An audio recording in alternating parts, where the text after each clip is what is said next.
Halo, ketemu lagi dengan saya. Kali ini saya akan menjelaskan mengenai ujian tengah semester khususnya di mata kuliah Teknologi Informasi Pemerintahan. Terpaksa saya menjelaskan dengan video ini yang nanti kalian akan mencermati beberapa hal yang saya akan paparkan melalui video ini. Tentunya kalian jangan salah mempersepsikan bahwa ujian mata kuliah kita ini sama dengan ujian mata kuliah yang lainnya, yaitu yang berupa soal, terus kemudian kalian menjawab secara teoritis atau pengembangan. Tidak. Di mata kuliah ini seperti awal pertemuan sebelum ada pandemi COVID-19 ini, kita diharapkan semuanya bisa mengeksplor diri, bisa berkreatif, membuat sebuah sistem informasi pemerintah atau portal informasi yang diberikan kepada masyarakat secara luas.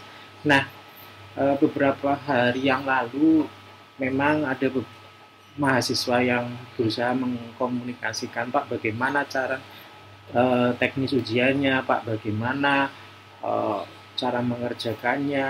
Nah, kali ini saya akan menjelaskan mengenai eh, teknik bagaimana kita mengerjakan sebuah ujian tengah semester di mata kuliah kita.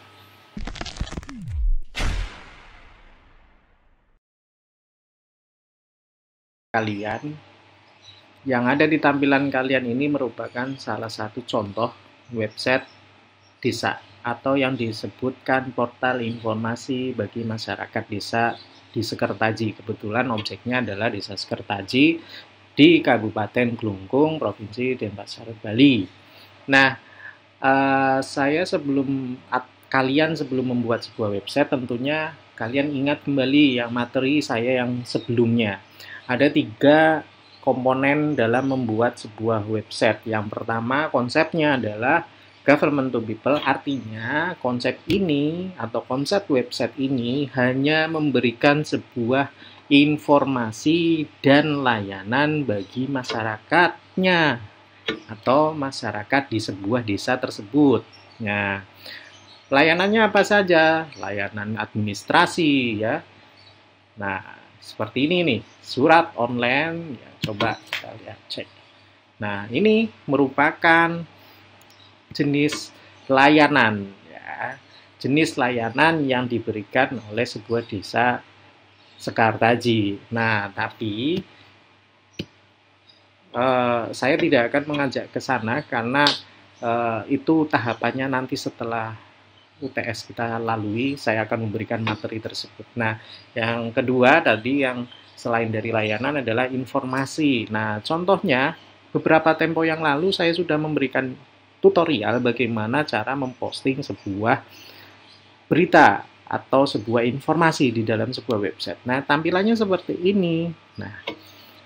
Nah, kemudian konsep yang kedua adalah government to business, artinya pemerintah desa atau pemerintah secara luas memberikan sebuah informasi bagi layanan perekonomiannya. Jadi contoh ada lowongan pekerjaan, ada peta investasi di desa, ya, peta investasi di desa itu bisa masuk ke profil wilayah desa, terus kemudian demografi desa. Nah, itu salah satu contoh peta potensi ekonomi di desa. Contoh misalnya kalian di Kabupaten Tegal memberikan ada sebuah desa wisata. Nah, wisata apa saja yang mereka tampilkan di sana? Coba kalian tuangkan di dalam sebuah website atau memberikan sebuah postingan yang ada di website. Itu yang kedua. Nah, yang ketiga atau yang terakhir, government to government. Artinya pelayanan sesama atau untuk pemerintahan. Jadi, misalnya sebuah desa membuat sebuah produk hukum atau sebuah kebijakan. Nah, kalian bisa mempostingnya di sini. Contoh Raperdes atau rencana pembangunan desa, Perdes atau peraturan desa. Nah, itu masukkan di dalam sini menunya. Silakan kalian buat menu sesuai dengan tutorial yang kemarin saya bagikan kepada kalian. Nah, itulah beberapa konsep yang nanti dalam membuat atau membangun sebuah portal informasi. Kalian tinggal pilih, boleh merangkum 3 hal yang tadi atau 3 konsep yang tadi, atau salah satunya saja sebagai portal informasi bagi masyarakatnya saja. Jadi hanya layanan sama layanan administrasi kependudukan dan informasi bagi masyarakatnya sendiri. Nah, itu silakan. Nah, saya tidak menuntut kalian harus persis seperti ini, tapi yang saya tuntut kepada kalian adalah hanya menampilkan sebuah website informasi ya, hanya 50%-nya saja, karena kita UTS bukan ujian akhir semester. Di saat UTS, yang ketentuan yang saya lakukan kepada kalian, nanti silakan lihat di slide saya atau di screen kalian ini. Ketentuannya yang pertama, silakan pilih salah satu desa ya, yang kalau kalian sudah membuat sebuah tugas, sudah membuat tugas yang beberapa waktu lalu sudah disetorkan melalui Google Classroom, itu silakan diteruskan, digunakan saja. Nah, kemudian yang kedua, pilih konsepnya. Konsep apa yang kalian akan tuangkan di dalam sebuah sistem informasi. Nah, yang ketiga adalah coba tampilkan menu, tidak usah isinya terlebih dahulu ya. Jadi isinya dikosongkan dulu, tapi menunya ini saja. Ya. Jadi itu menu mencerminkan sebuah konsep yang akan dituangkan di dalam sistem informasi kalian. Dan tidak perlu seperti ini. Ya, nanti dulu itu ada session khusus yang nanti kita akan membahas terkait dengan widget. Yang tampilan seperti ini yang ada di peta desa pengaduan online ini adalah widget atau fitur yang disediakan oleh WordPress. Nah, keempat, kalian nanti akan mempresentasikan kepada saya melalui daring online menggunakan aplikasi Zoom. Bagi mahasiswa yang menggunakan HP, nanti kalian bisa langsung membuat di HP-nya secara online, tidak perlu secara offline. Oke ya, demikian informasi. Oh ya, satu lagi. Waktu ujian nanti kita akan laksanakan 2 tahap. Pertama hari Jumat besok, dan yang kedua adalah hari Sabtu. Untuk waktunya, kalian lihat catatan saya di Google Classroom. Saya harap kalian sih jangan tegang. Karena tugas atau ujian tengah semester ini atau besok pada saat ujian akhir semester, di saat kondisi pandemi ini, kita harus selalu berpikir kreatif dan bagaimana caranya kita harus bisa menyampaikan ide kreatif kepada audiens atau kepada dosennya. Jadi kalian mendapat nilai yang baik dan dosen pun juga senang karena kalian sudah berkreasi menurut pengetahuan yang kalian terima itu.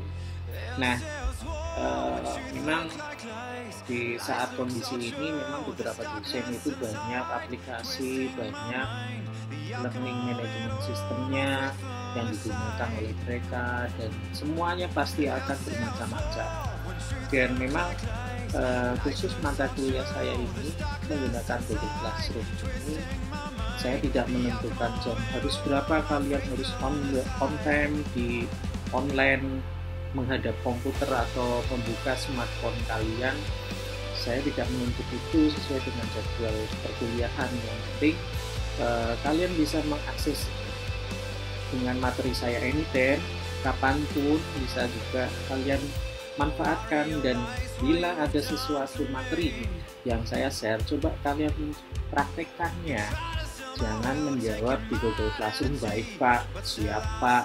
Nah, karena kan itu saya tidak tahu apakah materi ini bisa dilaksanakan oleh kalian atau bisa dilaksanakan. Nah, kalau tidak bisa dilaksanakan oleh kalian kan menjadi beban bagi para dosen atau saya. Karena di dalam sebuah pembelajaran pasti ada tujuan tertentu. Nah, disinilah kalian mencoba bagaimana caranya di tengah kondisi yang seperti ini. Kesulitan kalian pun juga sama dengan beberapa dosen yang lain termasuk saya. Contoh kuota, akses, dan segala macam itu sama. Karena pandemi ini sudah global, sudah semuanya merata, pasti berdampak kepada apapun, baik perekonomian, baik kondisi kita. Nah, inilah tantangan bagi kita dimanapun kalian berada. Saya harap kalian juga memahami ini, dan saya tekankan kepada kalian jangan berpangku tangan dan jangan coba ikut-ikutan dengan yang malas, karena kalau kalian malas, berikan apa yang terbaik buat kalian. Oke ya, dari saya. Bila ada sesuatu pertanyaan, silakan komen di Google Classroom kalian. Jangan lupa subscribe channel saya. Bye.